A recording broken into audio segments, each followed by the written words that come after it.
Hello, Sunshines. Welcome to Bunnyfish Crafts. I'm your host, Heather, known as Bunnyfish on all the internet places. Today is Tuesday, the 5th of May. Happy Cinco de Mayo. And I was not sure what I wanted to post tomorrow morning. I didn't have a video in mind. And I'm working on a handful of different projects. And I'm watching a vlog, and I was like, oh, I should read. I was like, well, will I be able to get enough work done on a particular project that I was thinking about as I'm reading? And then I thought, why don't I do a little comparative analysis video? Just a little one. Just something that's not going to take me a super, super long time. It's already almost 7 p.m.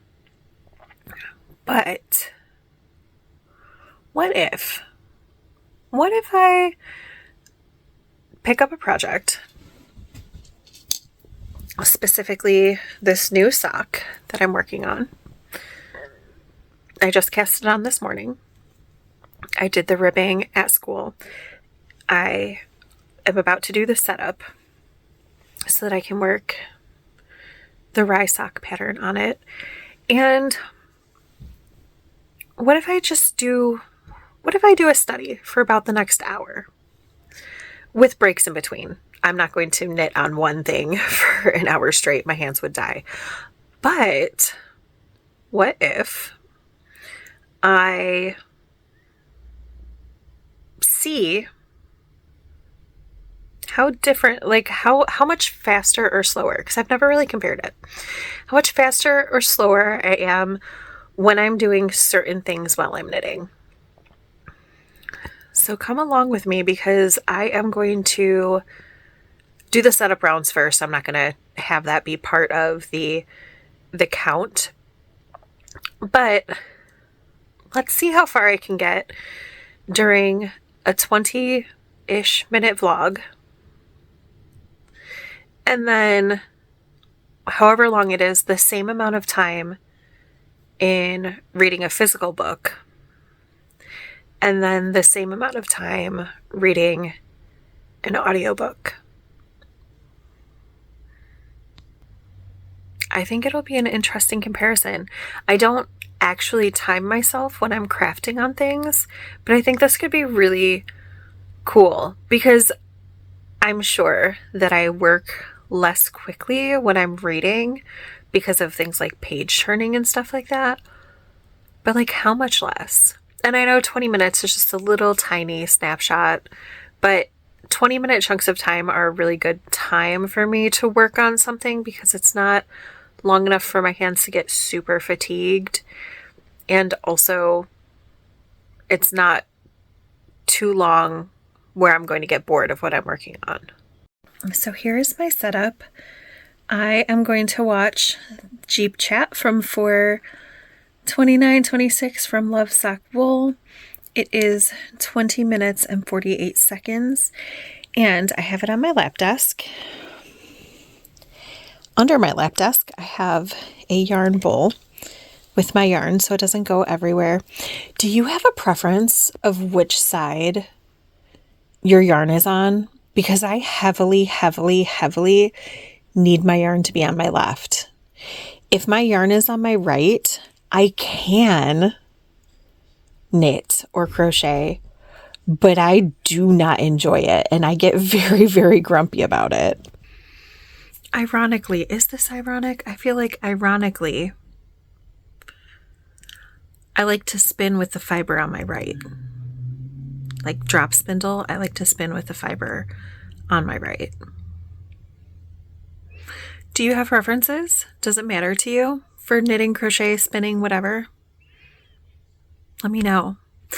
But I have the first setup round finished. I have a marker in place to mark where I am at the beginning of this experiment. I'm going to watch this vlog and maybe check in after, or maybe check in at the end. I don't know.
All right, Sunshines. So I have done all 3 times, and what I find this kind of interesting. So let me give you numbers first. So for my first set, I watched a vlog for 20 minutes and 48 seconds, and I was able to complete 14 rounds. For the second set, I read a book and I was able to complete 12 rounds. That's pretty close for the same amount of time. I thought it was going to be a much lower number. And I also read 15 pages in those 20 minutes. I'm not a fast reader. I used to be when I was in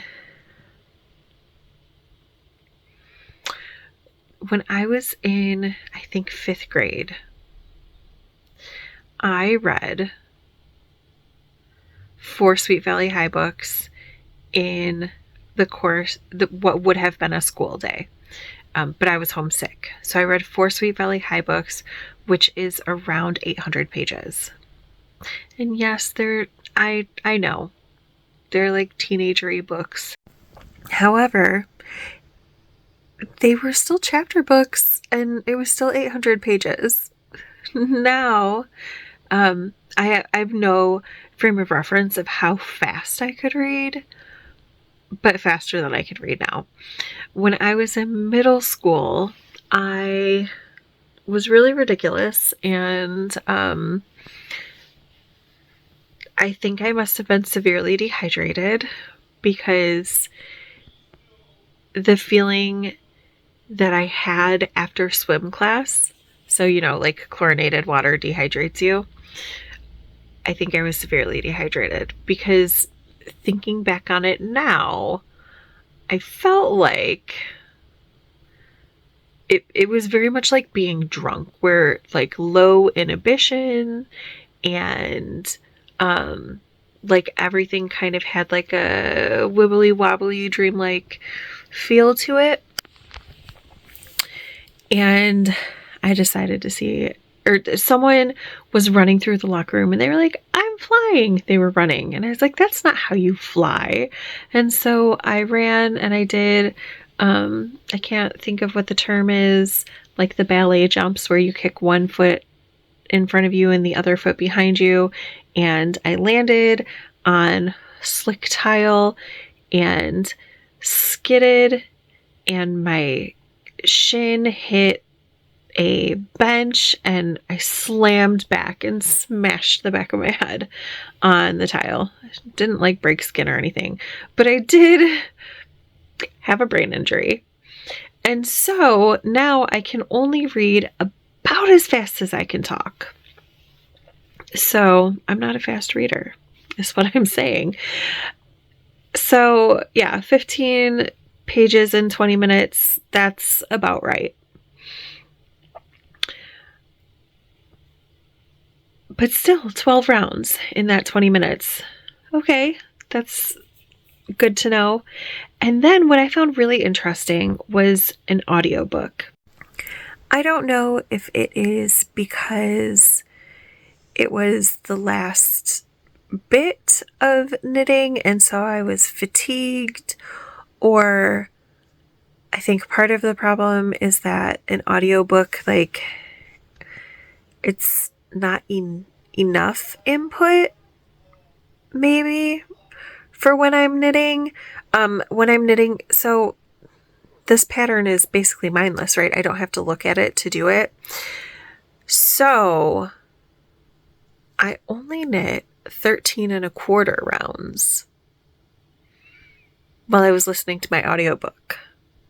I kind of expected it to be more than watching a vlog, but it makes sense because the project requires so little focus that, like, my brain kept going bing, bing, bing to other things, which slowed me down. right? I was a little not less engaged. I did really enjoy the 20 minutes of the audiobook, but it just,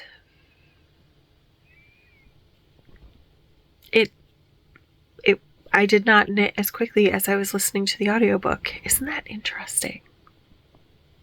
So with that knowledge going forward, I know that if I want to work on something that I don't have to look at, it is a much better bet to watch a vlog than listen to an audiobook. Who would think?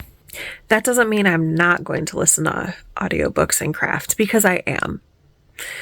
For things like cross stitch, it's great because I'm looking at my cross stitch for every single stitch. For things like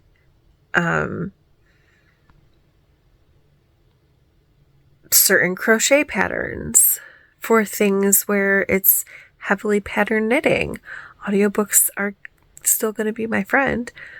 But it's really interesting to note.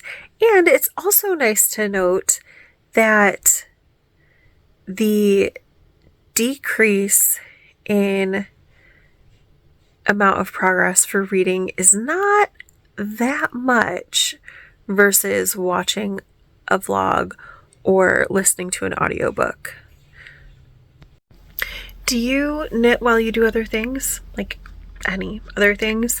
I have been known to read and knit and watch TV and knit and go for walks and knit in the cinema and knit in the car while I'm a passenger and knit while I'm walking around my classroom and knit during meetings. Or are you a person who just sits quietly and knits? Let me know down below. Thank you so much for hanging out with me during this time trial. I was kind of surprised by some of the information I got. I will see you again tomorrow. Bye for now, friends.